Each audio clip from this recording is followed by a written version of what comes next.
Hello, my name's Darren Grimes. I'm a British broadcaster, and today I'm asking you to support a really deeply heart-rendering cause.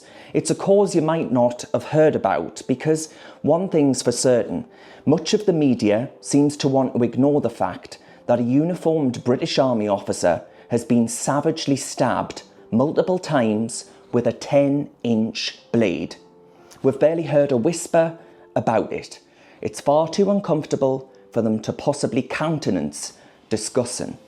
Now, you've probably heard by now the distressing cries from a deeply distressed wife captured on a Ring doorbell, chilling cries that may well have actually saved a husband's life as a woman arrived home and found her husband on the street being attacked, actually disrupting this attacker in the process.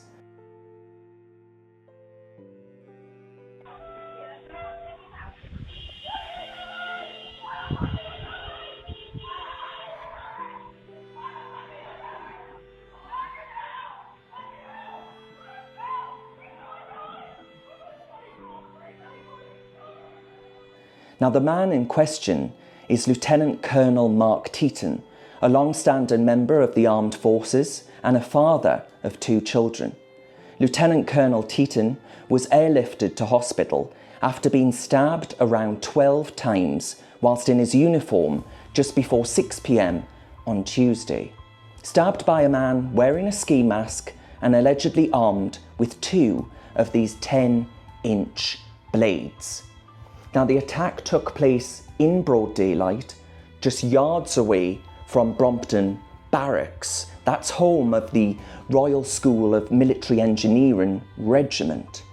Now, Lt Col Teeton had been a course manager for almost 6 years there after joining the army and serving our country 23 years. Last month, he ran 44 miles across Normandy, across those famous beaches, finishing on that historic Pegasus Bridge on the 80th anniversary of D-Day only last month, raising almost £3,000 for Combat Stress, a veterans' mental health charity. Really important, really laudable, really selfless, worthwhile stuff. He wrote ahead of the event, "In honour of our forefathers as well as current servicemen who have bravely fought to protect our way of life, I will be taking the D-Day challenge to raise vital funds for life-changing mental health treatment for veterans." Now, after completing that grueling challenge, he joked about passing out at the finish line and said, It's 10 days since I finished the 44-mile event. There's the medal for proof. It was an amazing event, organised by some fantastic people at Combat Stress. The challenge event organisers did a great job. Despite all the road closures, they managed to get us the food at the right places. We didn't get lost, well marked route. Great event. I collapsed at the end, you know, just for dramatic effect. I needed a bit of assistance from the medics. But it was worthwhile. I raised £2,375, and then there's the gift aid on top of that.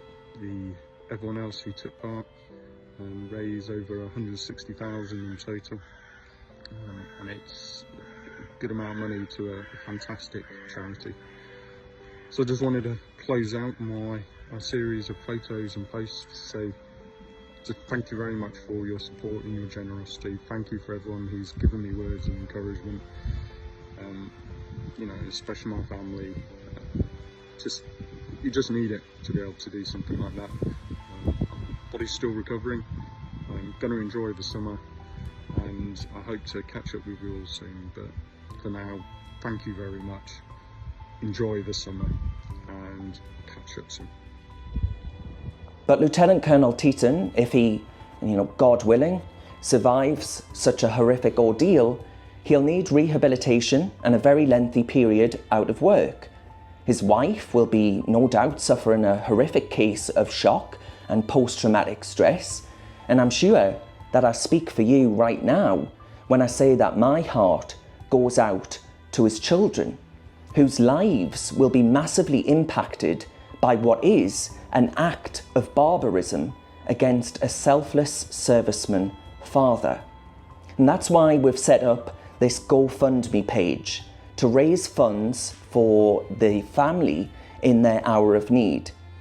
Like Lt Col Teeton, he was there for veterans and for causes in their hour of need. Well, you and I, we can be there for him now. All funds raised will go directly to the family or to Combat Stress, that charity close to Lt Col Teeton's heart. If the family prefers, that's what will happen. Now, while we confirm this information with the family, the funds are held by GoFundMe, not me, held there until the family decide what happens with the cash, either the charity or to help them out at this really horrific hour. So I really hope, folks, that you'll consider joining me in supporting such a worthy endeavour for a man that's done so much for our country and suffered so greatly as a consequence.